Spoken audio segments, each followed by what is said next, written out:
This is Radio Fairfax, free-form programming, created by the people for the people of Fairfax County, Virginia. Call us or email us, 703-560-TALK, or radiofairfax@fcac.org.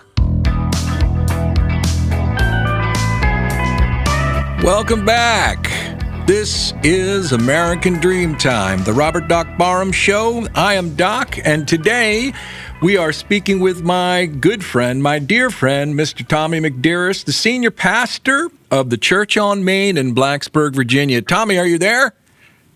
I am here. Nice to speak with you today. Good to be with you, Doc. Yeah, Tommy, I wanted to talk with you today about your work and making the world a better place, and specifically Christianity. So, Tommy, can I take just a moment? I pulled up the website for Church on Main, and I wanted to just read what is on the page about you, if that's all right. I hope you won't blush.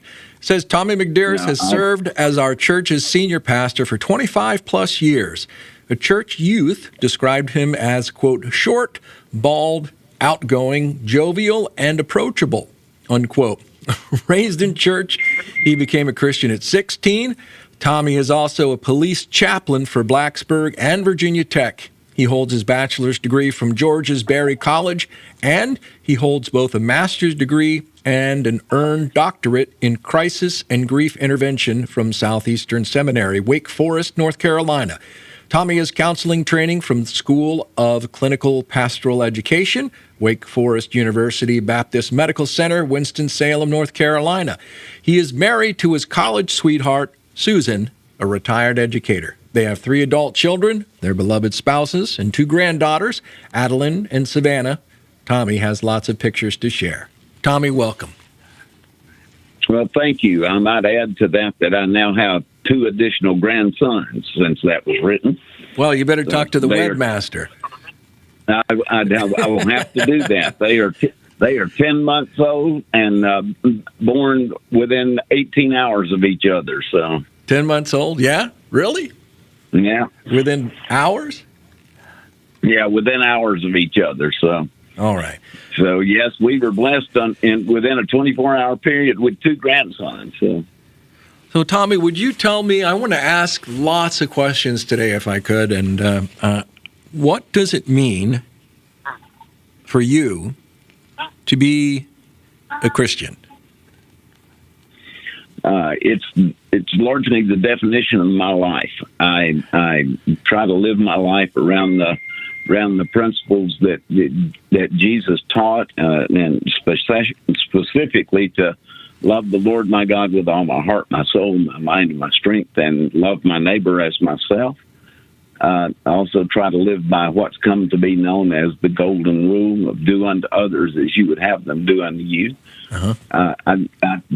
I don't know exactly how I would define myself apart from my faith. I see. Now, as far as the golden rule goes, tell me about how that shows up in your life exactly. Well, I just work at try to treat people the way that I would want to be treated, try to act toward them the way I would want others to act toward me, and I particularly try to think, what would Jesus do in the situation that he is facing? And sometimes I get all of that right, and sometimes I don't get it right, but at least that's the philosophy from which I approach life, and I hope that I get it right more often than I don't. And if you were to take the teachings of Christ and to distill them into a single message, do you think that's possible? I know Christianity has a long tradition, and the Bible is a very large book, and the work that's been done over the past couple of millennia is remarkable. But if you could distill it down into a basic message, or could you do that? I can give that a try. I think that the basic message of the faith is that God made the decision to come to earth in human form to show us exactly what he was like, exactly how he had always wanted people to treat each other, exactly what his love was like, the way that love would be lived in the world. And I think that that the Christian faith gives us the truth, the unvarnished truth of how to live. It shows us the way that we are supposed to live and the kind of life that God wants us to both live and to experience from others. And your experience, it says here since the age of 16. Is that right? Is that when you became Christian? That's when I made the decision that I was actually going to try to follow Christ with my life and with the decisions I made. I was raised in the church. The very first memory that I have in my life is of my mother rocking me in a rocking chair, singing "Jesus Loves Me." I was born and reared in the church, and spent a huge part of my life going to church with my parents. But the faith didn't really become real to me until I was 16, and through the witness of another pastor, actually. Well, can you describe that experience? I can describe the sense that I had. I'm trying to think of how I want to say this, Doc. It became real to me when a pastor was able to convince me that God was love and that God loved all of us, even when we had gotten off track in life, and that He wanted us to have the best and the fullest life that we could possibly have, and He wanted that life to be good. When a pastor was able to convince me that God was not something to be afraid of, and not something to run from in fear, then it became something that I wanted to follow, and I wanted it to be part of my life. And so that happened for me when I was 16. And that pastor, is he someone that you stayed in contact with? Oh, yes. I just helped lead his funeral just a few weeks ago. And what's his name? Can you share his name? His name was John Allen. John Allen? John Allen. He was, at that time, pastor of Belmont Baptist Church in my hometown of Calhoun, Georgia. And he reached out to me. He knew that I had been sort of estranged from the church for about 3 years.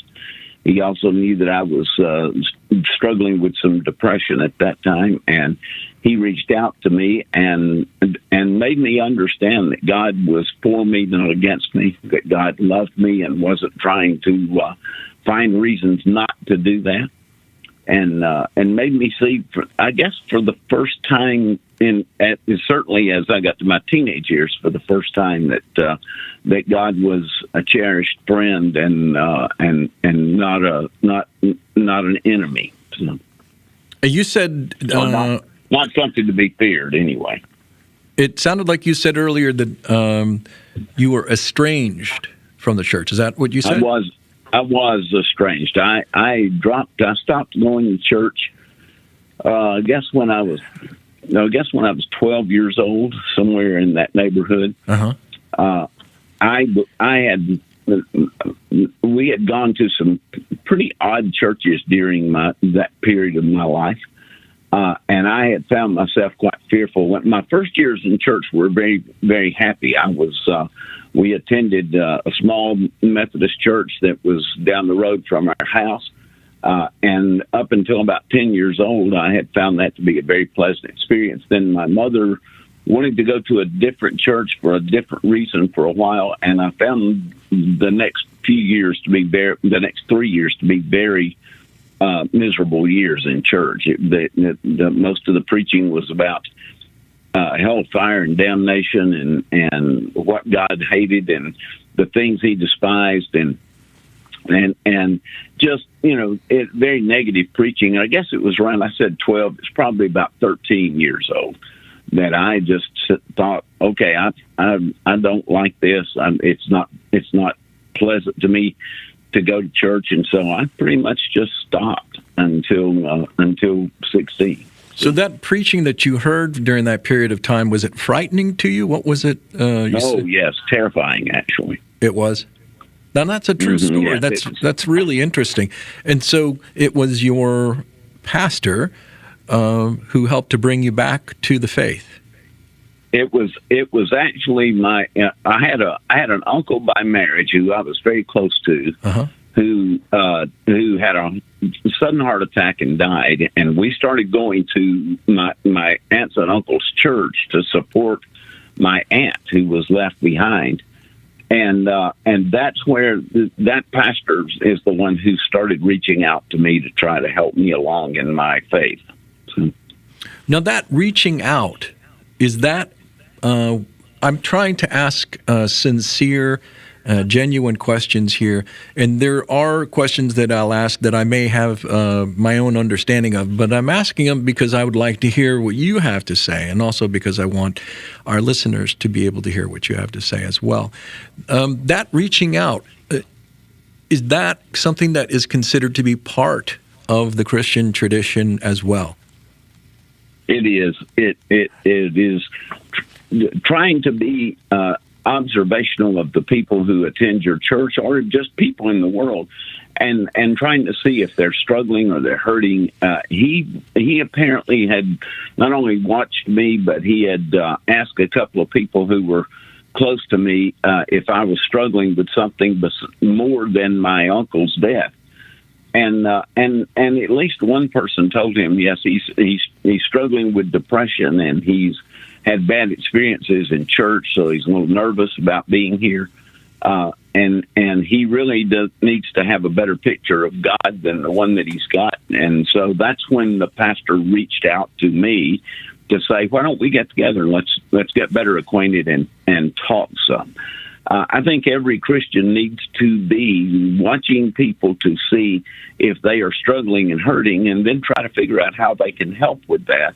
And sometimes being able to help with that leads to being able to show them a good picture of Jesus Christ in the process. That sounds like an example of something that you talked earlier about love thy neighbor. It sounds as if you are taking time to do some thinking about someone other than yourself and think deeply about them and what their wants and what their needs are. And if they are, you ascertain that they're struggling, to find out how and in what ways you could be of help to them, to be of service to them. That's correct.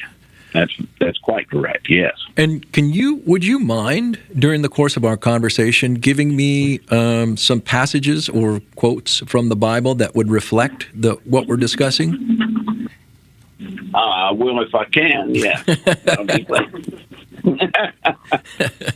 Right. So putting me on the spot here, Doc. I'll have to think now. I want to take just a moment to acknowledge one of the folks. I would like to share a story, if I could, Tommy. I went down to Blacksburg, Virginia, a few years ago, and while I was there, the night that I arrived, I was moving there for a period of time. I didn't know how long it was going to be. And my mother was still alive at the time. And so she and I kept in touch pretty regularly, mostly every day, but not always every day. And one of the nice things about that was that I knew if I picked up the telephone, I could make a phone call and my mom would either answer, or if she didn't, she'd get back to me as soon as she could, say the next day, that sort of thing. Anyway, I arrived in Blacksburg, and it was very late at night, 2 or 3 o'clock in the morning, and I had not been there since the late 80s, early 90s.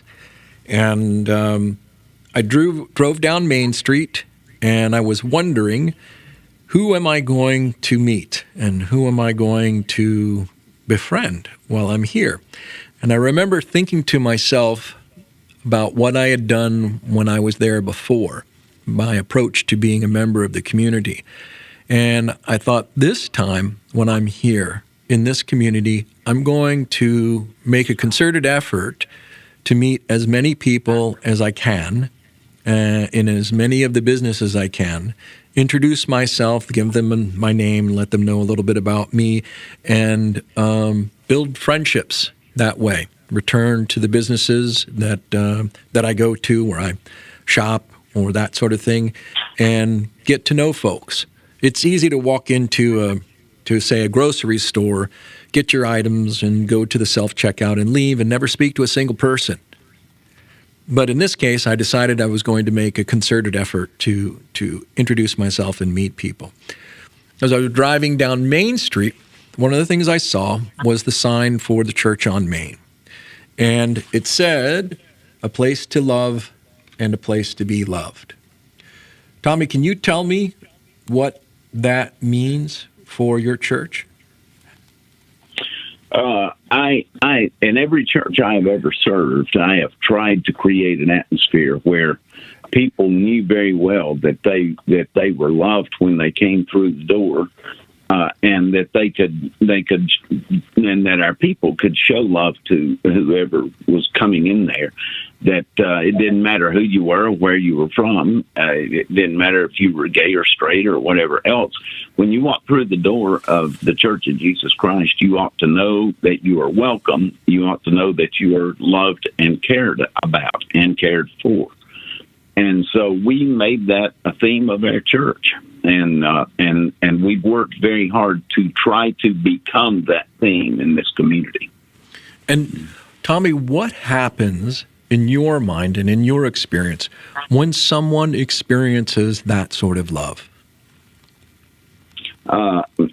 I think it does one of two things, Doc. It either makes them feel wanted and warm and cared for in such a way that they want to know why that love is so complete, or sometimes it frightens them because they've never experienced that and they don't exactly know what to do with it.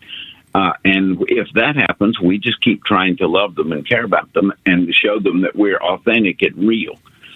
We don't try to show them that we're perfect, because we're not going to be that. We're going to screw up just like anybody else does.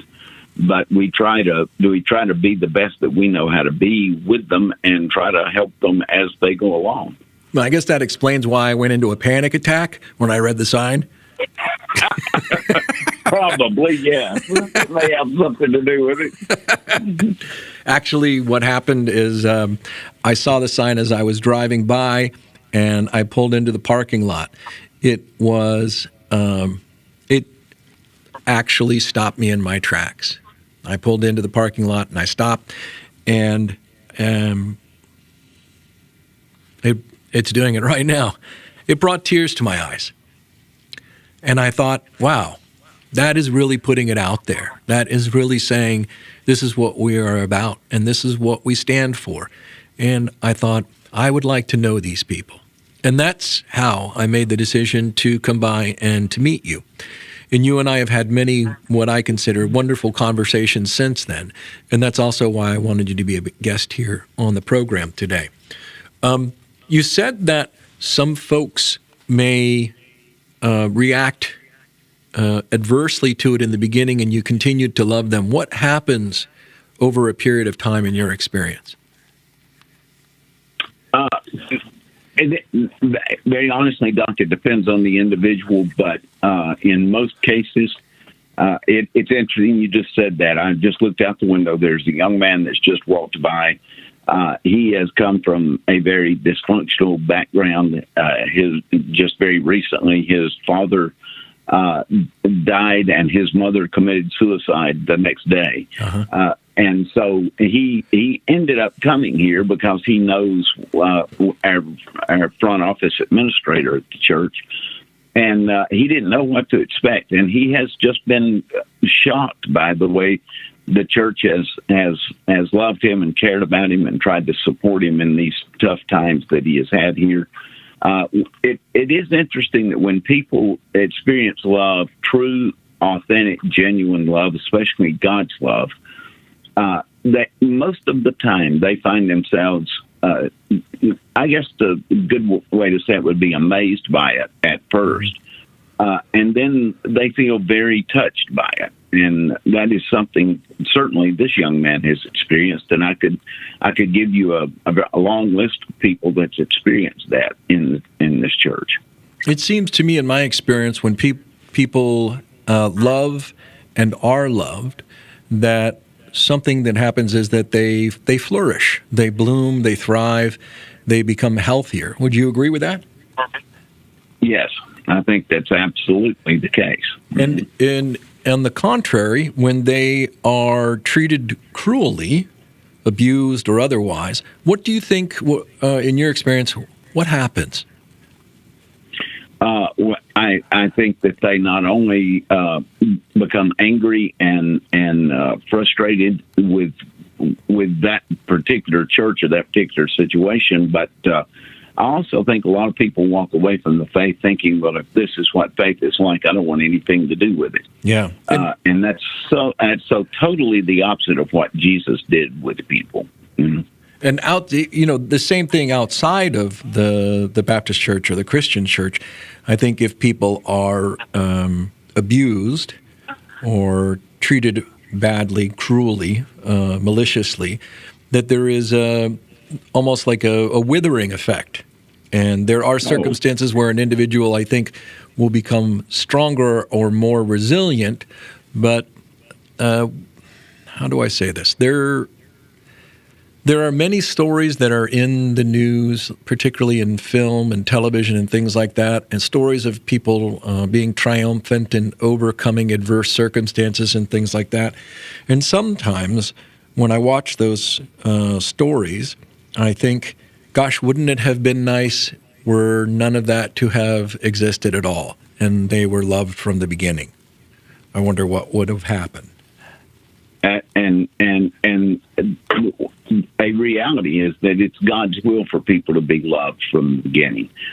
There's a line that I use on I won't say on a regular basis, but quite often, where I'm talking about children, and I say children are born with two inalienable rights. They have the right to be loved, and they have the right to know they are loved.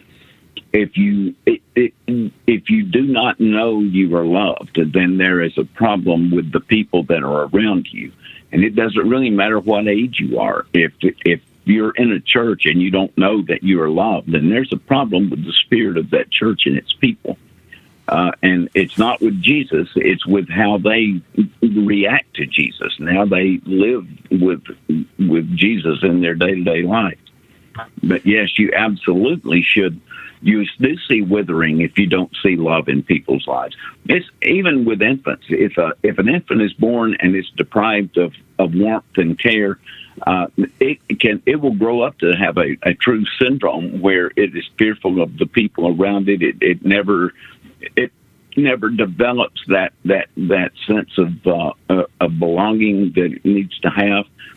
It is absolutely essential that every child born would experience love. Well, in my opinion, it's absolutely essential that every adult should experience love, and a special kind of love. I believe the Christian love is a little different. It's unconditional and it's all caring. Now, is one of the things I know that you and I have talked about briefly is about the growth and development and maturation of an individual as they follow the Christian path. And it seems that at the core, and if I am incorrect, or you have a difference of opinion, please share that with me. But it seems that at the core, the teaching of Christ is that you are loved by God unconditionally, and that love should be shared by loving yourself, loving God, and loving your neighbors. Is that correct? That is correct. And in so doing, there is a kind of growth and flourishing that occurs as a result of that. There should be, yes. And the Scripture says, "Love thy neighbor as thyself." Your love has to start. You have to start by loving. You start by loving God, but also loving yourself. If you love yourself, then you're going to know a better way to love others, because you'll be able to share what you already know. Have you met folks or encountered folks who are, let's say, good at loving others but not so good at loving themselves? Does that make sense? I have, yes. I have met people that were very good at caring for those around them, but they did not love and take care of themselves the way they should. Sometimes it was because of insecurity. There's a name of someone has just jumped into my mind that I won't share, but they were extremely good at trying to take care of everyone around them. They were quite remarkably terrible, actually, at taking care of themselves. It routinely created problems for them in their personal life. I know for myself, there was a point in time that I reached where I realized that I need to tangibly take care of myself and love myself, and I need to redefine the way in which I understand what it means to love myself. So I remember doing things like changing my diet and changing my physical life so that I was exercising more frequently, engaging in a regular prayer practice, and changing. I remember that at one point I drank and I stopped drinking. Because I'm against drinking. I think it's perfectly fine if someone wants to drink alcohol, but I just decided that it wasn't for me and I didn't want to do it any longer. And then a few years ago, I had done this before, for about 4.5 years, I decided that I wanted to try vegetarianism. And at that time, it wasn't for any other reason than I wanted to just try what it was like to not eat any animal meat. And I'm not particularly espousing anything, but for the past few years now, I have gone back to that. And it's been an interesting decision for myself. There are a number of other things that I've done as well that, as an individual, that's for me are some tangible examples of, I think, loving myself. And I've certainly learned a lot in doing that. I've learned a lot about exercise, nutrition, diet. And if I don't have that health, then I'm not able to care for other people. I don't have the energy. I don't have the time. I don't have the resources to be, for example, mindful and present to the presence of another person who may actually be struggling or having difficulty, and I can't hold a particular space for them and inquire into how they're doing or track the relationship over time, or do small things that might bring a smile to their face or remember to hug them or those kinds of things. Does that make sense? Yes, it does. It makes perfectly good sense. So let me ask you, what are some of the things that are efforts that your particular church and the other churches in your community do that are examples of loving your neighbor? One of the things I wanted to bring to mind, and if you could add to this, is there is is it called a food bank or food pantry? It's called the Interfaith Food Pantry. It was actually founded by our church, and we brought in 2 other churches that were involved in it back in the 1980s. And it has grown to be a lot of churches and faith groups here in the community. And it's a very successful ministry that provides food particularly for people that are falling through the cracks. They either don't get enough federal assistance for them to be able to feed their families, or they don't make enough money to be able to feed them, but they make too much money to be able to get the other kinds of assistance, food stamps, etc. And so we have a food bank that takes care of all of that. We also have blessing boxes that are around the community. We have one here at our church. We have a mission center in an impoverished neighborhood here in our community. We have a blessing box where people can just come and get food any time of the day or night if they need it, and we keep those blessing boxes stocked. Several other churches in the community also has blessing boxes where people can just come and get what they need at any time of the day or night. That mission center that I was talking about, that's another way that we love our community. It ministers to people of all ages, but it started as an academic tutoring program for children that came from homes where they were falling behind, and so we started tutoring children to help them get their grades up. And it has grown to be, we've got youth ministries there and women's ministries, and we're about to start a worship service there, and we've got a food ministry that goes on there. They're just all kinds of things that we are doing to try to make sure people from every walk of life know that they're loved and they're cared for. Well, I don't wish to play the cynic or the skeptic here, but I will ask, for those folks who might say, and I'm saying this not because it's coming out of nowhere, but because over the course of years, I have heard this sort of thing many before. For those folks who might say, well, the people who go to the food banks or the food pantries or to the blessing boxes and pick up food, they're losers, or they're parasites, or they are taking advantage of, or those sorts of things. How do you respond to that kind of statement or statements? Well, our own president's one of his assistants has just referred to the poor as the parasite class very recently. There are a lot of people who do that. They see, I think one line that I heard once is, nobody got in that shape by giving it their all. Well, they've probably never been in that kind of a position before where they were hurting. But people who are giving it their all and go to work every day, they may not have the education to get the kind of job that they need. There's all kinds of things that can happen that can cause you to be in that position. And you may have been raised in poverty, and it's hard to break that cycle of poverty once it gets into it. The point that Jesus always made about that was, it doesn't matter. Help them anyway. Love people where they need to be loved and care for them. And it's my job to try to help people. I don't have to answer for whether someone is not being honest with me. I have to answer for how I have treated other people. Yeah. And so if I find out someone is cheating us, we've had that happen before, then we confront them with it and talk to them about it. But otherwise, we try to take people where they are and do the best we can to try to be of assistance to them. So the food banks are there for those who need it. And have you, as a pastor, you've been a pastor now for how many years? 48, I think it is. 48 years? Yes.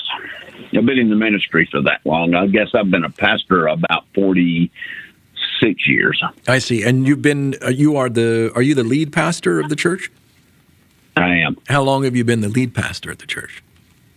Since I came here. I've been here 28 years. 28 years. Church on Main.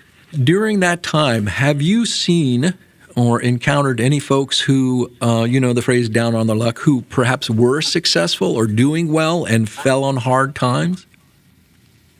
Oh, of course, yes. And we saw a lot of that during the pandemic, actually, of people who lost their jobs, or they had a good life and it just kind of fell apart on them. We also, particularly back in 2008 when the economy crashed, you saw a lot of people who had very good lives and had been enjoying those lives, and suddenly they were didn't have income, they couldn't find jobs, they were behind on their house payments. They just needed help, and they were embarrassed to have to ask for it because they had a good life, and suddenly it went south on them. So the embarrassment that you talk about, that you just mentioned, that embarrassment is there. I don't see that as a weakness per se. I see that as someone, and I know that I'm projecting here a certain amount, but that is perhaps them feeling vulnerable. They feel vulnerable because they have perhaps been successful, and no one is successful on their own because we live in a world where we're all surrounded by each other. And so no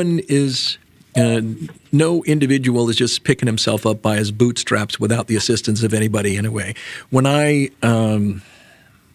get up every day, one of the things that I do, say, for example, when I get in my car and I drive, is I start to pay attention to just how many things there are that have been given to me that or created for me to use.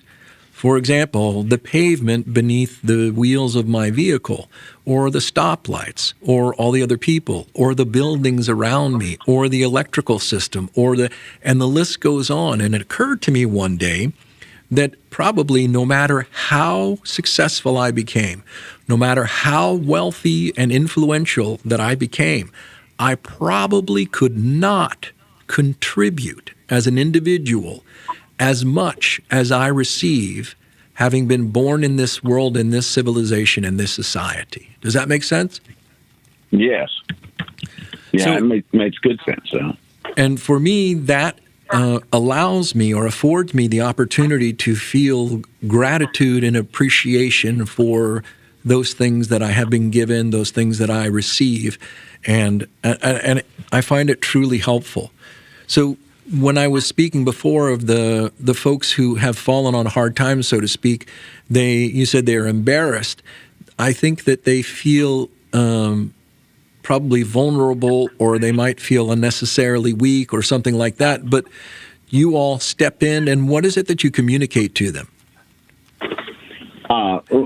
That they have worth and they have value, that they are in a difficult time right now, but it will not be a time that will last forever. That we will try to help them keep their head above water, financially and otherwise, if we can, until they can get their legs back under them. And we try to assure them that God has a plan for their lives, and it's a good plan. And we try to help them find what the next step of that's going to be. So you mentioned we discussed the food pantries and the blessing boxes, and you mentioned about helping children with education and tutoring. What are some other things that your church is actively doing to love? Well, we have quite a few classes and programs here at the church that are designed. We have a English as a second language program for people that are, a lot of the people that come to that are students that are coming from abroad, that are working on PhDs, those kinds of things, and they read the English language well, but it is very hard for them to converse in it. And so we have an English as a second language program to try to assist with that. We have a clothing. We talked about the food bank. We also have a clothing ministry that where we collect clothes and then donate them to various parties that can help them. They can sort them and help them out, with that kind of ministry as well. We have some benevolence ministries where we try not to do a lot of direct assistance. We budget thousands of dollars a year to programs here within the county that assist people who have fallen on hard times. Those organizations can screen the candidates better than we can. And so we budget a great deal of money for those groups, and then we send it to them, and we have them do the screening. But occasionally we do direct assistance to people if they need it, particularly people that we know their circumstance and they need the help at the time. And so we try to assist with that. All right. Well, we are at the bottom of the hour, and we're going to take just a very, very brief break. Tommy, will you make sure that you return with us just after this break? I will.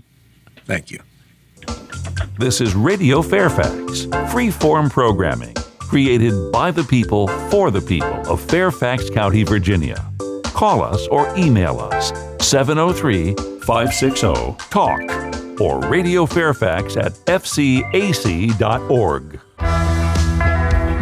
Hi, I'm Ben Cook, founder of Ben Cook Communications, and we are listening to American Dreamtime, the Robert Doc Barham Show.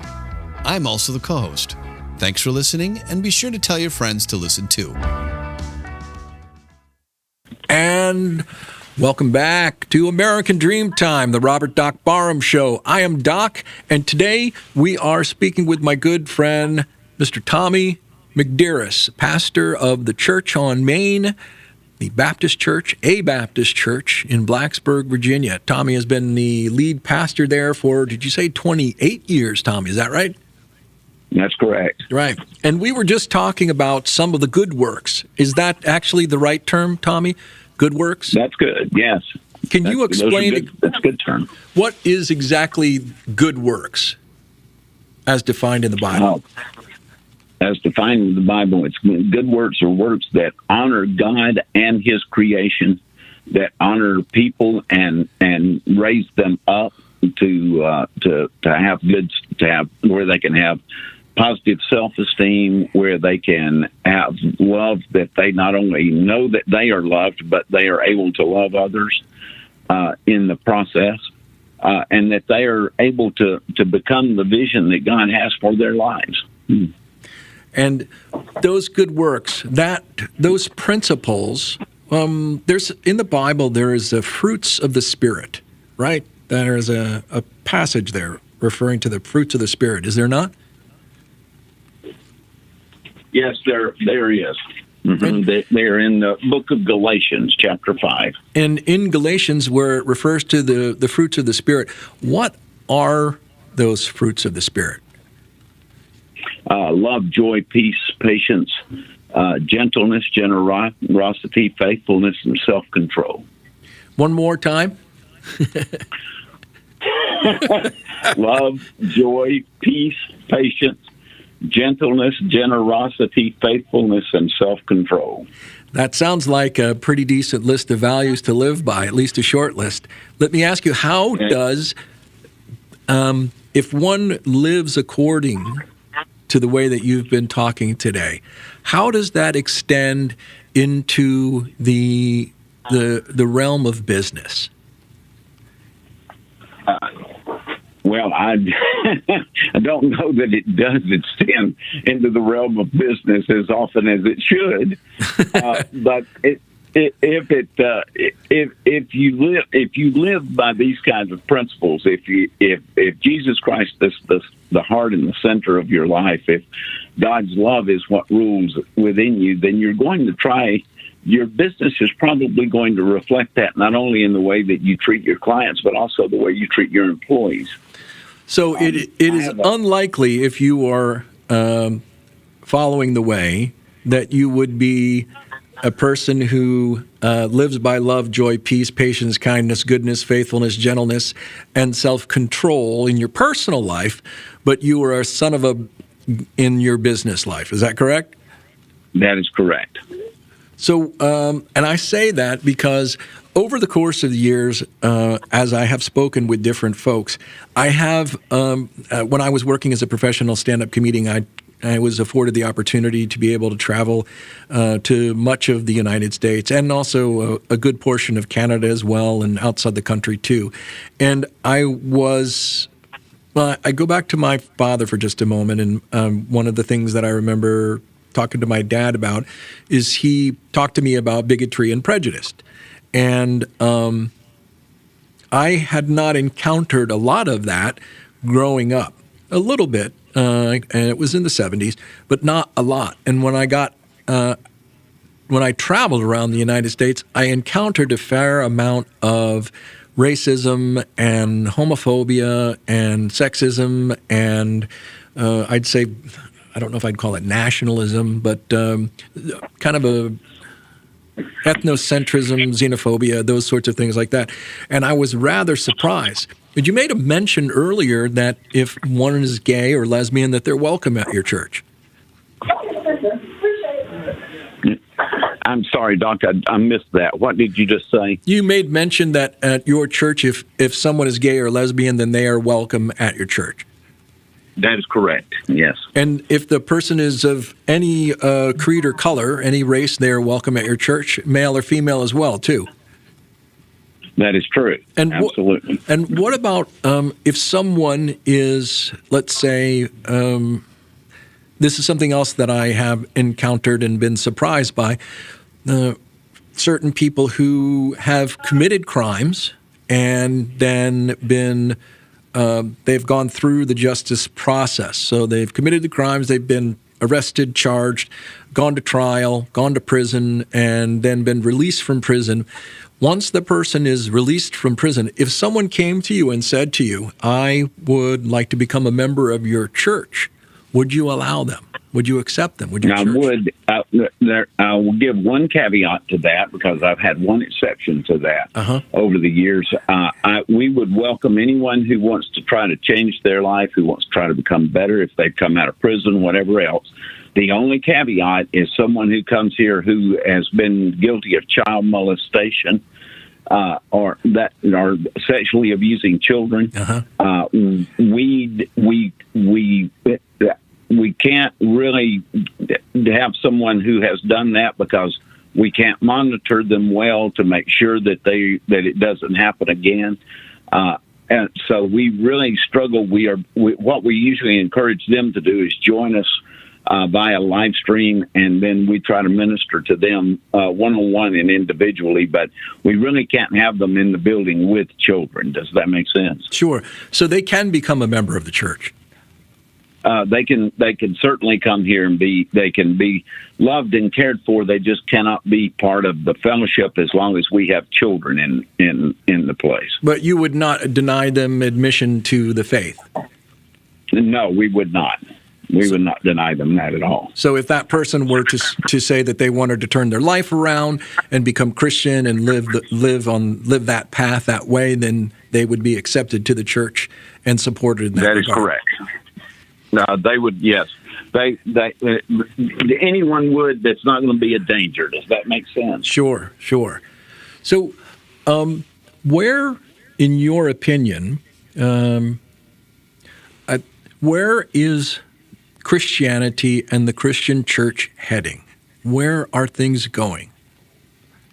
Well, I think Christianity is going, true, faithful Christianity is going the same place it's always gone. It's going to where it can reveal God's love to those around them. It can liberate people who are struggling and who are without hope. It can include people who have never felt included. It can equalize people that have felt unequal.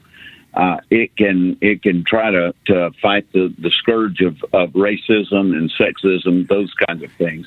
Now, where the church is headed, I think that's a whole different question because I don't have a good answer for that right yet. It is the church is declining all over the United States faster than it ever has before.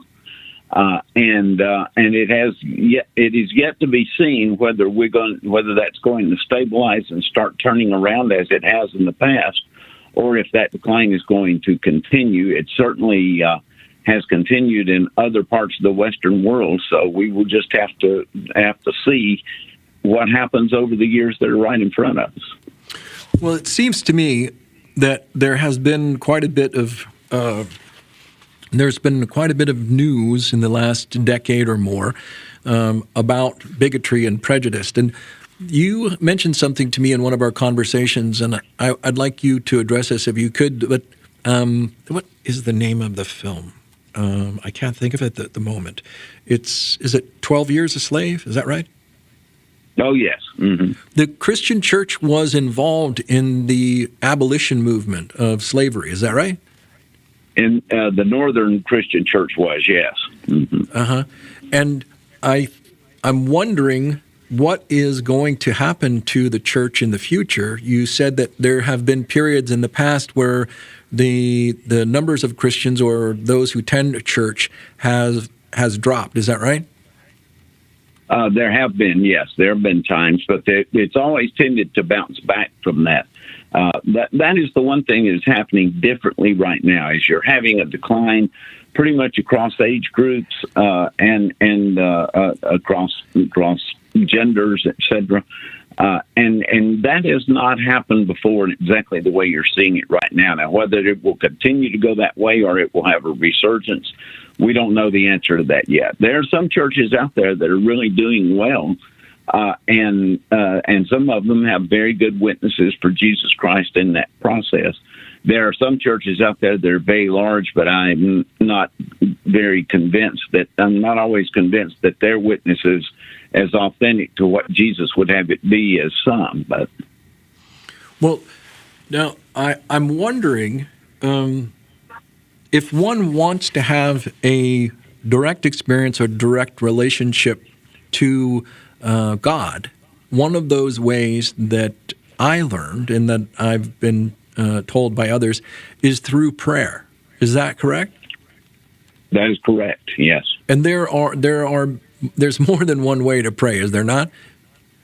That is true. Absolutely. Is there a bad way to pray? If they only the way I would answer that, Doc, is I think God would rather hear us even when we're being selfish than not hear from us at all.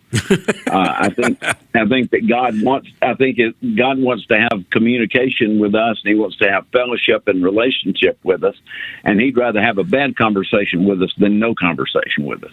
Now, having said that, then if all we ever pray for is just for ourselves and for us to make money or get rich or whatever else, then I think that is a very selfish prayer. I think a better prayer is to pray for ourselves, to pray for those around us, to pray for enlightenment, to pray for hope for the world and for the people around us. And sometimes a very good prayer is a prayer where you just sit in silence and you experience God in that process and experience His warmth and His presence. That's a viable prayer as well. So there are sometimes there's great value in just shutting up. What? You're just about to take my whole show off the air. So there are prayers for oneself, and this is actually something I wanted to go back to. It really is okay to pray to God, to ask for assistance and to ask for help, and with those things that you need and that you desire in your life, those changes within yourselves and those circumstances in your life. Is it not? Yes, that is. Absolutely. Okay. And it really is okay to pray for other people, and you're not going to get yourself into a passel full of trouble by praying for other folks. No, not at all. No, as a matter of fact, it honors God and very much when we care enough about other people to pray for them and for support for them. And if one were to have a prayer where they were to pray and, how do I say this, to pray to let God know how much they love them, what sort of prayer is that described as? Devotional? And we would call it, you're talking about praying for other people? No, I'm talking about praying to God and letting God know how much you appreciate God and how much you love God. Oh, yes, that is a prayer of devotion. Yes. So, and for those folks who are ill or needing assistance, it's all right to pray for them as well. Yes, it is. Is there anybody who it's imperative not okay to pray for them? Actually, is there anybody who it's not okay to pray for? No, it's okay to pray for anybody. There's some people that you like better than others, but we still need to pray for them. Yeah. So, we've talked a fair amount about love during the course of this conversation. Love does not mean allowing someone to run roughshod over you, does it? It does not, does it? No, it does not. It doesn't.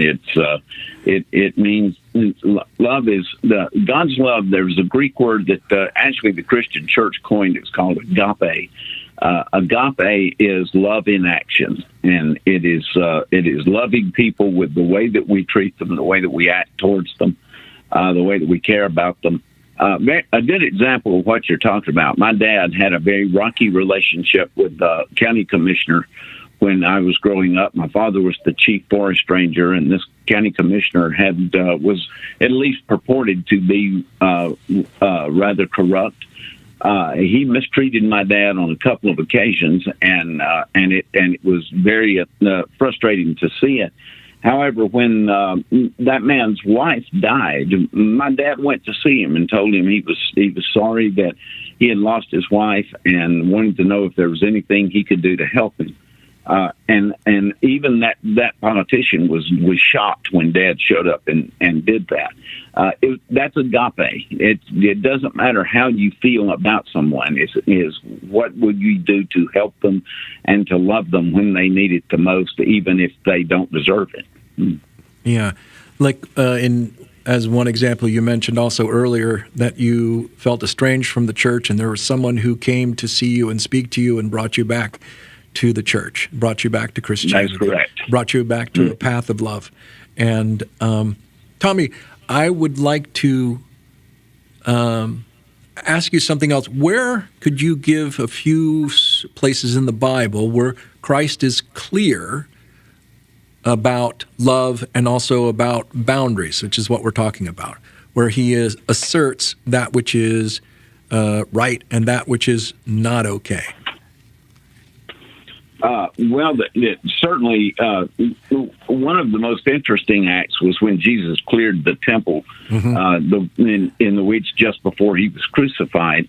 The religious leaders there were bilking the people. They were selling them doves for the sacrifice and rams for the sacrifice at inflated prices, and making them exchange their regular money for temple money, and then overcharging them or not giving them enough. Jesus showed up there and pretty well wrecked the place, turned over the money changers' tables and fashioned a whip and cleared the temple of the animals and so forth, and demanded that they understand that his house was a house of prayer, and that they were not to treat people the way that they were treating them at the time. It was an act of where anger became love. He became angry that the people were being treated the way they were being treated by the religious leaders, and he took action to try to make sure that didn't continue happening. All of us can't always discern when that needs to happen, but sometimes love takes various different styles and different ways of going about things, but it is always for the benefit of other people. It is always to help people in their struggles and in their hurts. The wedding at Cana, the story of the wedding in Cana that you find in the 2nd chapter of John, where Jesus turned water into wine, and he did it for no reason at all, except this young couple. They ran out of wine at their wedding party. They didn't even know they were out of wine. But Jesus didn't want their day to be their wedding celebration to be spoiled, and so he did a miracle of making hundreds of gallons of wine so they would not run out, simply because he wanted their party to keep going and wanted them to have a good time. It was also a very clear sign that the kingdom that he had come to establish was going to be different from what a lot of people thought it was going to be. He wanted them to know that the kingdom of God was a party. It's a celebration. Mm-hmm. Very good. Pastor McDearis, thank you for being my guest today, and thank you for being my friend. It's a mutual friendship, Doc, and thank you for having me on. Folks, that is our episode today of American Dreamtime, the Robert Doc Barham Show. I'm Doc Barham, and you've been listening to my good friend, Pastor Tommy McDearis. We will see you all again soon. Be sure to tune in.